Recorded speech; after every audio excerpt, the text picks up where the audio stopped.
اعوذ باللہ من الشیطان الرجیم، بسم اللہ الرحمن الرحیم۔ السلام علیکم ناظرین، میں ہوں آپ کا میزبان صداقت مغل۔ آپ دیکھ رہے ہیں نیوز واچ ٹی وی، اور نیوز واچ ٹی وی کے توسط سے ہمارے یہ پروگرام ہے روحانی دنیا۔ روحانی دنیا کا تیسرا ایپیسوڈ آپ دیکھ رہے ہیں، اور آج موقع کے مطابق نبی پاک صلی اللہ علیہ وآلہ وسلم کی حمد و ثنا اور تعریف ہوگی۔ اور اپنے ایک بات میں کہنا بہت ضروری سمجھتا ہوں کہ اپنے اخلاق کو بہتر کریں، اپنے گھر کے ماحول کو بہتر کریں۔ مجھے ایک دفعہ کال کی کسی نے کہا کہ غربت کو ختم کرنے کا طریقہ کیا ہے، تو میں اس سوال کا جواب دے رہا ہوں کہ غربت کو ختم کرنے کا سب سے پہلے طریقہ یہ ہے کہ اپنے گھر کے اندر اتنی صفائی کریں کہ آپ کو خود ماحول خوشگوار نظر آنا شروع ہو جائے۔ دوسری بات، ماحول کو خوشگوار اور صفائی کو لازم قرار دینے کے لیے سب سے پہلے اپنے گھر سے ٹوٹے ہوئے کانچ کے ٹکڑوں کو نکالیں۔ وہ جوتے جو آپ لوگ نہیں استعمال کر رہے ہو، وہ گھر میں پڑے ہوئے ہیں، وہ اسٹور اپنا خالی کریں، چھانٹیں، جس میں وہ چیزیں استعمال نہ ہونے والی چیزیں ان کو نکال کے یا تو کسی کو ڈونیٹ کر دیں یا اسے کسی کچرا کنڈی میں پھینک دیں، کیونکہ یہ پرانی چیزیں جو استعمال نہیں ہو رہی ہیں، جیسے برتن ہیں، کھانے پینے کے برتن ہیں اور دیگر لوازمات ہیں، آپ یقین جانیں یہ عمل آپ کریں گے تو آپ کو خود بخود پتہ چل جائے گا، آپ کا کام میں بھی دل لگے گا، آپ کے اندر جو سستی ہے وہ سستی بھی ختم ہو جائے گی، اور اللہ کے فضل سے آپ کا جو نظام ہے وہ اللہ کے فضل سے چلنا شروع ہو جائے گا۔ آپ کا کاروبار میں اگر خرابی ہے تو کاروبار درست ہو جائے گا، اور جو ایسے ہیں جو کام جو نہیں بن رہے وہ بھی بننا شروع ہو جائیں گے۔ ناظرین، میرے ساتھ اس وقت میرے مہمان ہیں جناب قاری عبدالغفار صاحب، جو ایک عالم دین اور مفکر اور بڑی گہری نگاہ رکھتے ہیں، علم دین سے ان کا بڑا گہرا تعلق ہے، قاری عبدالغفار صاحب۔ اور دوسرے میرے مہمان ہیں جناب والی، میرے دوست، میرے بہت ہی پیارے مفکر، اور جن کی زمانے کے اوپر بھی اور یہ سید ذات ہیں، اور اللہ تعالیٰ کا فضل ہے، کرم ہے، ہماری خوش نصیبی ہے کہ شاہ صاحب ہمارے ساتھ تشریف فرما ہے، جمیل شاہ صاحب۔ تو سب سے پہلے میں سوال کروں گا قاری عبدالغفار صاحب کا کہ قاری عبدالغفار صاحب ہمیں سب سے پہلے تو یہ بتائے کہ آج کل میں ایک بڑے عجیب شش و پنجوں میں پڑا ہوا ہوں کہ لوگ اپنی بیٹیوں کو اور بہنوں کو یا اس طرح کے دیگر معاملات ہیں، وہ طلاق کے بڑے سسٹم شروع ہو رہے ہیں۔ مجھے سمجھ نہیں آ رہی ہے یہ کیوں، لوگ کس طرف جا رہے ہیں؟ کیا دین اسلام، ہمارا قرآن اور حدیث کی روشنی میں ہمیں کچھ بتائیے جی۔ نحمدہ و نصلی علی رسولہ الکریم، اما بعد فاعوذ باللہ السمیع العلیم من الشیطان الرجیم، بسم اللہ الرحمن الرحیم۔ وقال النبی صلی اللہ علیہ وسلم کلکم راع وکلکم مسئول عن رعیتہ، سبحان ربک رب العزت عما یصفون وسلام علی المرسلین والحمد للہ رب العالمین، آمین۔ آقا دو جہاں رحمت للعالمین صلی اللہ علیہ وسلم کا فرمان مبارک ہے کہ تم میں سے ہر ایک نگہبان ہے، اور ہر نگہبان سے اس سے متعلق سوال قیامت کے دن کیا جائے گا۔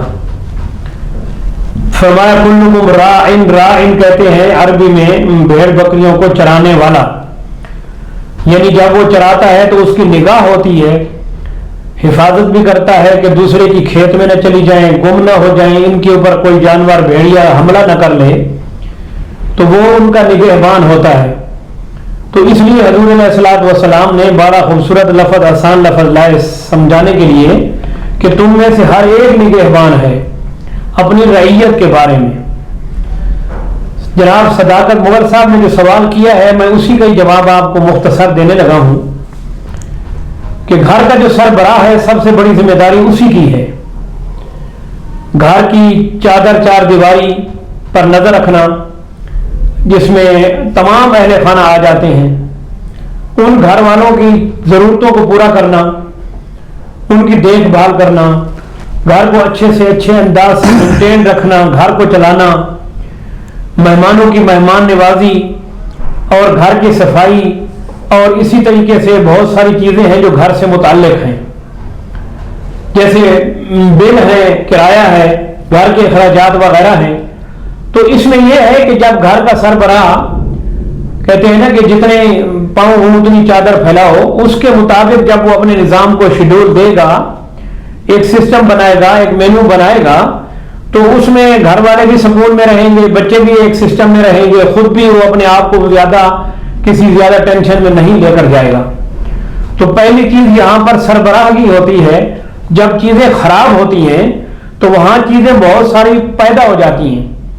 میں آپ کو یہاں اسی حوالے سے دو چیزیں عرض کروں. نمبر ایک، آدمی کو زبان کے بڑے چسکے پڑ جاتے ہیں، بے شک، لیکن یہ یاد رکھیں، یہ علمی نکتہ ہے کہ چسکے آدمی کو حرام مال سے نہیں پڑتے، چسکے اس کو پڑتے ہیں حلال مال سے ہی ہیں. جیب میں پیسے بہت ہیں، فالتو پیسے ہیں، زیادہ پیسے ہیں، بچوں نے ڈیمانڈ کر دی کہ آج تو ہم نے جو ہے فلاں فوڈ کھانا ہے جی، ہمیں تو فلاں جگہ سے یہ چیزیں منگوا کے دے دیں، 2-4 ہزار روپے کے کھانے پینے منگوائے جا رہے ہیں. تو اب وہ اپنے پیسوں میں سے خرچ کرتا ہے، فضول خرچی اللہ کو پسند بھی نہیں ہے.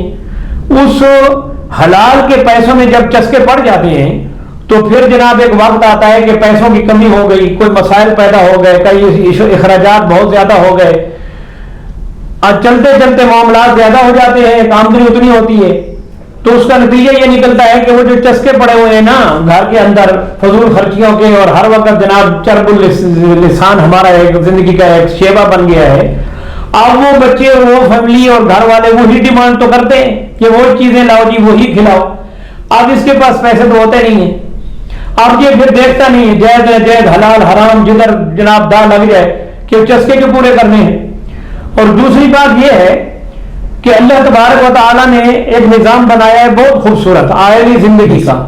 آئلی زندگی یہ ہے کہ میاں بیوی نے زندگی کیسے گزارنی ہے، کیسے چلنا ہے. اب دونوں کا منصب جو ہے نا وہ ایک ہی ہے، لیکن تھوڑا سا طریقہ کار اللہ نے جو ہے وہ الگ کر دیا ہے. عورت سے چیزیں کچھ متعلق مختلف ہیں، مرد سے کچھ اور چیزیں مختلف ہیں. مرد کا کام کیا ہے کہ جی اس نے جا کر کما کے لانا ہے. عورت کا کیا کام ہے کہ اچھے سے اچھے طریقے سے گھر کو مینٹین رکھنا ہے اور گھر کی آمدنی میں سے کچھ بچا کے رکھنا ہے. اور بچے زیادہ وقت ماں کے پاس ہوتے ہیں، ان کے اوپر جو اچھی تربیت کی نظر ماں رکھ سکتی ہے باپ نہیں رکھ سکتا. یعنی کچھ ڈیوٹیاں ماں کی ہیں، کچھ ڈیوٹیاں باپ کی ہیں. تو باپ سے متعلق جو کام ہے وہ گھر سے باہر زیادہ ہیں. عورت سے متعلق گھر کی جو اہلیہ ہے اس سے متعلق، بیوی سے متعلق، عورت ذات سے متعلق کچھ چیزیں ہیں جو زیادہ اس کا تعلق گھر سے ہی منسلک ہے. تو گھر کی وزیر اعظم عورت ہے اور باہر کا جو ملک کا صدر ہے، بادشاہ ہے، گھر کا جو سربراہ ہے، اس کی ڈیوٹی گھر سے باہر ہے دو ہی، تیسرا تو کوئی نہیں ہے. لیکن اب دونوں نے ایک دائرے میں رہ کے چلنا ہے. دونوں کو اللہ نے ایک مقام دیا ہے، ایک شان دی ہے، فرائض دیے ہیں. کچھ الگ الگ فرائض ہیں، یہ بات یقینی ہے. بچہ پیدا ہوتا ہے، تمام اخراجات باپ کے ذمہ ہیں. ولادت کا تعلق ماں کے ساتھ ہے، اس کے لیے بھی اجر و ثواب رکھ دیا، باپ کے لیے بھی اجر و ثواب رکھ دیا. اجر و ثواب دونوں کے لیے رکھے جا رہے ہیں، مغفرت دونوں کے لیے وعدہ کیا جا رہا ہے، اور دونوں کے ساتھ اللہ کی مغفرت اور رحمت کے وعدے ہیں. لیکن دونوں اپنے اپنے جب منصب کو، فرائض کو صحیح سمجھیں گے، صحیح سمت پہ چلیں گے کہ میری یہ ذمہ داری ہے اور میری یہ ذمہ داری ہے، جب دونوں یہ ذمہ داری پوری کریں گے تو بیلنس صحیح رہے گا. وہاں پر کوئی ایسی چیز پیدا نہیں ہوگی جو جھگڑے کی نظر ہو جائے، فساد کی نظر ہو جائے، ناچاکی ہو جائے، اور جناب پھر جو ہے کچھ ایسی چیزیں جیسے حدیث شریف میں آتا ہے کہ عورت جب سمجھتی ہے کہ میرا اب خاوند گھر میں آنے والا ہے، اب اس کی چیزوں کو ٹھیک کر کے رکھتی ہے. جو ہی آیا سلام کیا، اس کو بٹھایا، اس کو پانی دیا، دیکھا اس کی کیا ضرورت ہے، فوراً پوچھ لیا، تو وہ گھر میں آتے ہی اس کو ویلکم کیا. تو حدیث شریف میں آتا ہے کہ جو عورت اپنے خاوند کو اس انداز سے ویلکم کرتی ہے کہ اس کو بڑی محبت سے سلام کیا اور بٹھایا اور پانی دیا اور اس کو سکون 2-4 لمحے